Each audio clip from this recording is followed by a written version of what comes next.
Ladies and gentlemen, this is Adesh and welcome to my comedy.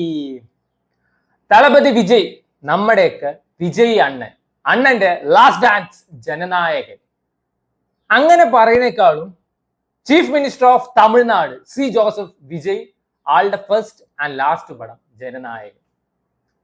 Vijay അണ്ണനെ പറ്റിയിട്ടും കുറച്ച് നല്ല കാര്യങ്ങൾ ആദ്യം തന്നെ പറയട്ടെ. കാരണം പടത്തിനെ പറ്റി പറയാൻ തുടങ്ങിയ ഒരു നല്ല കാര്യം പറയാൻ തോന്നില്ല. എങ്ക ഉയിർ Thalapathy, I love you so much and thank you for everything. പക്ഷെ പടം പീക്ക് അപരാധമാണ്, അത് പറയാതിരിക്കാൻ വയ്യ. സോ നമ്മൾ എപ്പോഴും പറയുന്ന ഒരു കാര്യമാണ്, കാലം മാറി, കഥ മാറി, കാലാവസ്ഥ വരെ മാറി, സ്റ്റിൽ വിജയ് അണ്ണന്റെ പടത്തിനും ഒരു മാറ്റമില്ല. അന്നും രക്ഷകൻ, ഇന്നും രക്ഷകൻ, എന്നും രക്ഷകൻ. പക്ഷേ ഈ റിയൽ ലൈഫില് സിനിമയില് രക്ഷകൻ കളിക്കാൻ എല്ലാരെ കൊണ്ടും പറ്റും. എന്നാൽ അത് റിയൽ ലൈഫില് പറ്റുമോ? ഇല്ല. വൺ ആൻഡ് ഓൺലി പീസ് ആണ് അങ്ങേര്.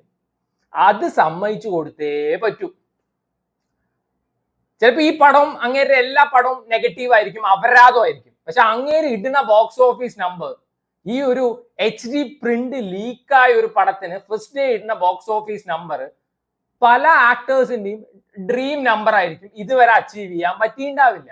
അങ്ങേരുടെ പടം അപരാധമാണെങ്കിൽ പോലും അതിന്റെ ഫൈനൽ കളക്ഷൻ ഏതെങ്കിലും ചില നടന്മാരുടെ കരിയർ ബെസ്റ്റ് കളക്ഷൻ ആയിരിക്കും.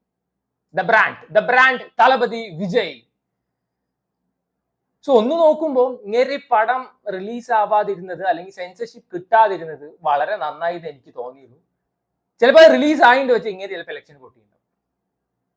അജാതി ഒരു അപരാധമാണ് ഈ സിനിമ, ടു ബി വെരി ഫ്രാങ്ക്. ബാലയ്യയുടെ ഒരു പടം Bhagavanth Kesari out and out remake ചെയ്ത് വെച്ചിരിക്കുക എന്ന് എല്ലാവർക്കും അറിയാം. 90% പടത്തിന്റെ കേസരിയാണ്, ബാക്കി 10% പാലടയൊക്കെ മിക്സ് ചെയ്തിട്ടുണ്ട്. പക്ഷെ അടി പിടിച്ചുപോയി, എന്താ ചെയ്യാം. ബാലയ്യ പടം എനിക്ക് ബെറ്റർ ആയിട്ടാ തോന്നിയത്. എനിക്കത് ഭയങ്കര ഇഷ്ടമുള്ള ഒരു പടമാണ്. അങ്ങേരെ ലോറി പറപ്പിക്കും, കമ്പി കൂടെ തൂങ്ങി വരും, അങ്ങേരെ കോപ്രായത്തരം കോമാളിത്തരം ഉണ്ടെങ്കിലും അത് ഫാർ ബെറ്റർ. ഇത് വെച്ച് നോക്കുമ്പോൾ ഇത് ലോക അപരാധ പടമാണ്. പിന്നെ വിജയ് അണ്ണൻ ജയിച്ചതിൽ ഒരു അത്ഭുതവും ഇല്ല. ഞാൻ ഇന്ന് നേരിട്ട് കണ്ണുകൊണ്ട് കണ്ടതാണ്. സോ ഞാൻ പടം കാണാൻ പോയപ്പോ കൂടുതൽ ഈ തമിഴ് ഓഡിയൻസ് ആയിരുന്നു. എടേ നമുക്കൊക്കെ പീക്ക് അപരാധം എന്ന് തോന്നുന്ന സീൻ വരെ അവര് എണീറ്റ് നിന്ന് കൈയടിച്ച് കൂക്കി ആർത്ത് വിളിക്കുകയാണ്. ഇങ്ങനെ ജയിച്ചില്ലെങ്കിലേ അത്ഭുതമുള്ളൂ. ആൻഡ് അതിന്റെ ഇടയിൽ ചങ്ങായി എണീറ്റ് നിന്നിട്ട് എന്തൊക്കെ മഞ്ഞക്കളർ സാധനമൊക്കെ എടുത്ത് എറിയുന്നുണ്ട്. ഞാൻ വല്ല പടക്കം പൊട്ടിക്കുകയാണോ വിചാരിച്ചു. ചെയ്തില്ലെങ്കിലേ അത്ഭുതമുള്ളൂ. പോപ്കോൺ ആയിരുന്നു ഭാഗ്യത്തിന്. പണ്ട് രജനീകാന്തിന്റെ സിനിമയൊക്കെ തിയേറ്ററിൽ കളിക്കുന്ന സമയത്ത് അങ്ങേരെ ആരെങ്കിലും വെട്ടാനോ കുത്താനോ വന്നാ എന്തലൈവാ ദാ പൊടി കത്തി വന്നിട്ട് കത്തി എറിഞ്ഞു കൊടുത്ത ആൾക്കാരുണ്ട്. ഇന്ന് അതേപോലെ ഞാൻ കണ്ടു. ഏതോ വില്ലൻ എന്തോ പറയുന്നുണ്ട്, നിന്നെ അന്നേ മുടിച്ചെറുക്കണം എന്ന്. അപ്പോഴേക്കും എടുത്ത് എണീറ്റ് പറയണേ എങ്ക അണ്ണനെ മുടിക്ക മുടിയാതെ തൊട മുടിയാതെ എന്നൊക്കെ. ആ കൺട്രാവി പിടിച്ചവൻ എന്റെ സീറ്റിന്റെ തൊട്ട് ഫ്രണ്ടിൽ ഇരുന്നിട്ട് ഏത് നേരം വിജയ് വരുമ്പോൾ എണീറ്റ് നിന്ന് വീഡിയോ എടുത്തോണ്ടിരിക്കുകയാണ്. എടാ ഇങ്ങനെ വീഡിയോ എടുക്കാന്ന് വെച്ചാൽ നീ വീട്ടിലിരി, ബാക്കിയുള്ളതിനെ കാണാനും പോലും പറ്റിയില്ല മര്യാദയ്ക്ക്. അയ്യോ, എനിക്ക് ഒട്ടും വർക്കായിട്ടില്ല. ഇത് മറ്റേ നമ്മുടെ ഇവിടുത്തെ സർക്കാർ ഇലക്ഷന് മുമ്പ് സ്ത്രീകൾക്ക് ഫ്രീ യാത്ര വോട്ട് കിട്ടാൻ വേണ്ടിയിട്ട് പറഞ്ഞ പോലെയാണ് ഈ പടത്തിൽ ഫുള്ള്. ഇവൻ വിജയ് വരെ ആ ടാക്ടിക്സ് ഉപയോഗിക്കുകയാണോ എന്ന് എനിക്ക് അറിയില്ലായിരുന്നു. സ്ത്രീകൾ എടാ ഇന്നത്തെ കാലത്ത് ഇക്വാലിറ്റി പറഞ്ഞ് നടന്നവർ വരെ ഇപ്പൊ സുപ്പീരിയോറിറ്റി ആ ഒരു അവസ്ഥയിലെത്തി. ആണുങ്ങൾക്കൊന്നും ഒരു വിലയില്ല. സ്ത്രീകളുടെ വോട്ട് മാത്രം മതിയാണ് നിങ്ങൾക്ക്, എനിക്ക് അറിയാൻ ചോദിക്കുക. ഇവിടെ നോക്കുമ്പോ സ്ത്രീകൾക്ക് ഫ്രീ യാത്ര, തമിഴ്നാട്ടിൽ നോക്കുമ്പോ എല്ലാം സ്ത്രീകൾ. തങ്കച്ചി പാസും സ്ത്രീകൾ പാസും, അതാണ് ഈ പടം ഫുള്ള്. ബോളിവുഡ് സിനിമകളില് നമ്മൾ പാട്രിയോട്ടിസം കുത്തിക്കേറ്റല് കണ്ടിട്ടുണ്ടാവും. എന്നാൽ ഇതില് തമിഴ്നാട് പാട്രിയോട്ടിസവും. ലോകത്തെ ഏറ്റവും നല്ല ആൾക്കാർ തമിഴ്നാട്ടിലാണ്. തമിഴ്നാട്ടിൽ അങ്ങനെയാണ്, തമിഴ്നാട്ടിൽ ഇങ്ങനെയാണ്. എന്റെ പൊന്നണ്ണ നിർത്ത്. അണ്ണൻ ശരിയാണ്, അണ്ണൻ ചോളപ്പോൾ Tamil Nadu people and Tamil Nadu people വേണ്ടി അണ്ണൻ എന്തും വേണമെങ്കിൽ ചെയ്യും. പക്ഷെ എന്തൊക്കെ മോശം സിനിമയാണെങ്കിലും അല്ലെങ്കിലും ഈ സിനിമയുടെ HD പ്രിന്റ് ഒക്കെ ലീക്ക് ആക്കിയത് പ്യുവർ തന്തയില്ലായ്മയാണ്. ഐ റിപ്പീറ്റ്, പ്യുവർ തന്തയില്ലായ്മ. അതൊക്കെ ഡേർട്ടി പൊളിറ്റിക്സിന്റെ ഭാഗമാണ്. ഈ സെൻസർഷിപ്പ് കൊടുക്കാതിരിക്കുക, HD പ്രിന്റ് ലീക്ക് ചെയ്യുക. അപ്പൊ പിന്നെ എന്താണെന്ന് വെച്ചാൽ ഈ പടം കണ്ടിട്ട് ആൾക്കാർ പോയിട്ട് വോട്ട് ചെയ്യില്ലല്ലോ, അത് ഉദ്ദേശിച്ചായിരിക്കും. ചിലപ്പോൾ ഈ പടം കണ്ടിട്ടുണ്ടെങ്കിൽ അവർ ചിലപ്പോൾ വോട്ട് ചെയ്തിട്ടുണ്ടാവില്ല. ആൻഡ് അതിലും വലിയ തന്തയില്ലായ്മ കാണിച്ചതാണ് ഈ ലീക്കായി പ്രിന്റ് എന്ന് അറിഞ്ഞിട്ട് അതിരുന്ന് കണ്ടിട്ട് അതിന്റെ സ്ക്രീൻഷോട്ട് ഒക്കെ സോഷ്യൽ മീഡിയയിൽ ഇട്ടിട്ട് ഞാൻ എന്തോ പെരിയ പെരിയ സംഭവം സാധിച്ചു പറഞ്ഞ് നടക്കുന്ന കുറെ അലവലാത് കോമാളി തെണ്ടികളുണ്ട്. അങ്ങനെ തന്നെ പറയണം. ഇതിലും ഭേദം ഒരു പാത്രം എടുത്തിട്ട് റോട്ടിൽ ഇറങ്ങി തെണ്ടണതാണ്. അതിന് ഇതിനും മാന്യതയുണ്ട്.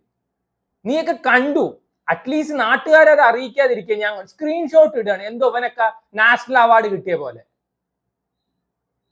എന്ത് പടം ആയിക്കോട്ടെ, എന്ത് ഇതോ ആയിക്കോട്ടെ, അത് ലീക്കാക്കി പ്രിന്റ് കാണാനുള്ള അധികാരമൊന്നും ആർക്കും ഇല്ല. At least have some ethics. ഈ OTT പടം റിലീസായിട്ട് പാവങ്ങളുടെ OTT പ്ലാറ്റ്ഫോമിൽ നിന്ന് ഡൗൺലോഡ് ചെയ്ത് കാണുന്ന പോലെയല്ല ഇറങ്ങാത്തൊരു സിനിമയുടെ പ്രിന്റ് ലീക്ക് ആയത് ഇരുന്ന് കാണുന്നത്. അതൊക്കെ പ്യൂർ തന്തയില്ലായ്മ. സോ ഈ സിനിമ ജനനായകന്റെ ഫസ്റ്റ് ഹാഫിൽ ഫുള്ള് തങ്കച്ചി പാസമാണ്. അൺസഹിക്കബിൾ ആയിരുന്നു കേട്ടോ. എന്നാൽ സിനിമയിൽ പോസിറ്റീവായിട്ട് എനിക്ക് തോന്നിയത് ഒരേ ഒരു കാര്യം, വിജയ് അണ്ണന്റെ ഒരു ഓറ, ഒരു സ്ക്രീൻ പ്രസൻസ്. അതൊരു പാക്ഡ് തിയേറ്ററിൽ ഇരുന്ന് കാണുമ്പോൾ ചില മൊമെന്റ്സ് ഒക്കെ നൈസ് ആയിരുന്നു. അറിയാലോ, ഒരു വിജയ് പടം പറയുമ്പോൾ ഒരു ഫെസ്റ്റീവ് മോഡാണ്. ഒരു പാക്ഡ് ആയിട്ടുള്ള തിയേറ്ററിൽ അതിരുന്ന് കാണുമ്പോൾ കിട്ടുന്ന ഒരു ഫീൽ, ഒരു എക്സ്പീരിയൻസ്, ദാറ്റ്സ് ഡിഫറെന്റ്. അത് ഇനി ഇല്ല എന്ന് ആലോചിക്കുമ്പോൾ സങ്കടമുണ്ട്. കാരണം ഇനി ന്യൂ റിലീസ് ഇല്ല, ഇനി ഉള്ളതൊക്കെ റിലീസാണ്. അതുകൊണ്ട് എന്തൊക്കെ റീമേക്ക് ആണെങ്കിലും ഇങ്ങേരെ വലിയൊരു സ്ക്രീനിൽ ഒരു പാക്ഡ് തിയേറ്ററിൽ കാണണമെന്ന് ആഗ്രഹം ഉണ്ടെങ്കിൽ, സമയവും പൈസയും ഉണ്ടെങ്കിൽ പോയി കാണുക. അത്രേ ഞാൻ പറയുള്ളൂ. ഞാൻ ഇന്നേ വരെ ഒരാളുടെ അടുത്ത് ഒരു പടം പോയി കാണരുത് പറഞ്ഞിട്ടില്ല. ഇങ്ങേരെ ലാസ്റ്റ് ആയിട്ട് ഇങ്ങേരെ ഒരു പുതിയ പടം കാണണമെന്നുണ്ടെങ്കിൽ പോയി കാണുക. വലിയ വലിയ എക്സ്പെക്ടേഷനിലും അല്ലെങ്കിൽ വലിയ വലിയ ആഗ്രഹങ്ങളിലൊന്നും പോയി കാണരുത്. Keep your expectations low. കുറെ സീൻ ബൈ സീൻ എന്തിനാണ് എടുത്തു വെച്ചിരിക്കുന്നത്? ഭഗവത് കേസരിയുടെ റീമേക്ക് ആണ്, ശരി. സീൻ ബൈ സീൻ എന്തിനാ എടുത്തു വെക്കുന്നത്? ഈ മറ്റേ വിനോദ് പറഞ്ഞിട്ടുണ്ടായിരുന്നു, ഞാൻ 2 മാസ്റ്റർ മൈൻഡ്സ് തമ്മിലൊരു കോൺഫ്ലിക്റ്റ് ആണ് ഇങ്ങേരെ അടുത്ത് പോയി പറഞ്ഞിട്ടുണ്ടായിരുന്ന കഥ, പക്ഷേ അണ്ണന് ഭഗവത് കേസരി തന്നെ വേണമായിരുന്നു. അണ്ണ എന്തിനണ്ണാ? നിങ്ങൾ ഇഷ്ടമുള്ളവര് ഡെഫിനറ്റ് ആയിട്ട് നിങ്ങൾക്ക് വോട്ട് ചെയ്യും. ഇപ്പൊ ഈ പടം ഇറങ്ങാതെ തന്നെ നിങ്ങൾക്ക് വോട്ട് ചെയ്തില്ലേ? അറ്റ്ലീസ്റ്റ് നല്ലൊരു സിനിമ ഇറക്കിയിട്ട് ഈ സിനിമ കരിയർ എൻഡ് ചെയ്തൂടെ? സ്റ്റിൽ ഈ പടം ഹിറ്റാവും, ഈ പടം ബോക്സ് ഓഫീസ് നമ്പർ അടിക്കും. കണ്ടിട്ടില്ലേ, ഇന്ന് തന്നെ ചിലപ്പോൾ ഇത് 100 കോടി അടിക്കും. അതാണ് ഈ ബ്രാൻഡിന്റെ ഒരു പവർ. അന്ന് ഇങ്ങനെ എല്ലാവരും കളിയാക്കിയിട്ടുണ്ടായിരുന്നു, കൂട്ടം വോട്ടായി മാറില്ല, ഫാൻസ് വോട്ടായി മാറില്ല. അതായി, അങ്ങേര് CM ആയി. പിന്നീട് HD പ്രിന്റ് ലീക്കായ പടമൊക്കെ ആര് കാണും? ഇന്ന് തന്നെ അത് 100 കോടി അടിക്കും, ചിലപ്പോൾ അത് 500 കോടി അടിക്കും. ഓറപ്പതി. ശ്രീലീല എനിക്ക് ഒട്ടും ഇഷ്ടമല്ല. കാരണം ശ്രീലീല ക്യൂട്ട്നെസ് മെഴുകാൻ വേണ്ടി മാത്രമുള്ള ഒരു ആക്ടറാണ്. ആ ശ്രീലീല വരെ എനിക്ക് മമിത ബൈജുവിനെക്കാളും ബെറ്റർ ആയിട്ട് തോന്നി. ടുവേർഡ്സ് ലാസ്റ്റ് മമിത ബൈജുവിന് ഒരു ഫൈറ്റ് ഉണ്ട്, അത് എനിക്ക് നൈസായിട്ട് തുറക്കുന്നു. കാരണം മിലിറ്ററി ട്രെയിനിങ് കിട്ടിയ കൊച്ച് അടിപൊളി ഫൈറ്റ് ചെയ്യുന്നൊക്കെ തോന്നി ആദ്യം. പിന്നെ അങ്ങോട്ട് പറക്കലാണ്. ഈ പറക്കൽ വിട്ടിട്ട് നോർമൽ ആയിട്ട് കുറച്ച് റിയലിസ്റ്റിക് ആയിട്ടുള്ള ഫൈറ്റ് ചെയ്തൂടെ? പിന്നെ വിജയ് പടത്തിൽ അതൊന്നും പ്രതീക്ഷിക്കാൻ പാടില്ല. ഫാൻസിലുള്ള കുറച്ച് പരിപാടിയൊക്കെയാണ്, ഇങ്ങനെ ഡാൻസ് നമ്പേഴ്സ് ആൻഡ് ഇങ്ങനെ അനിരുദ്ധിന്റെ ചില മ്യൂസിക് വർക്കിൽ ഇങ്ങനെ കാണുമ്പോൾ ചിലപ്പോ രാമച്ചൊക്കെ അടിക്കും. അതൊക്കെ നൈസ് തന്നെയായിരുന്നു. ടുവേർഡ്സ് എന്റെ ഒരു ട്രിബ്യൂട്ട് എന്നുള്ള രീതിയിലുണ്ട്. അതൊക്കെ കാണുമ്പോൾ ചെറുതായി കണ്ണൊക്കെ നിറഞ്ഞു, ഇല്ല എന്നൊന്നും പറയില്ല. ബോബി ഡിയോളിനൊക്കെ കൊടുത്ത ഇൻട്രോ ഒക്കെ പെട്ട സാധനമായിരുന്നു. പീക്ക് വില്ലൻ പോലെ കൊടുത്തിട്ട്, അറിയാലോ വിജയ് പടത്തിൽ അവസാനം വിജയുടെ കൈ കൊണ്ട് തീരാനുള്ള തന്നെയാണ് വില്ലൻ. അതിപ്പോ ആരായാലും എടേ ഒക്കെ എടുത്ത് വെച്ചിരിക്കുന്നടേ, എന്തോന്നടേ ഇത്? ഇത്രയും വലിയൊരു സ്റ്റാറിനെ വെച്ച് എടുക്കുന്ന പടത്തിൽ പറഞ്ഞ 3rd rate AI സീൻസ് ഒക്കെ എങ്ങനെ കുത്തിക്കയറ്റാൻ വേണ്ടി തോന്നിയത്?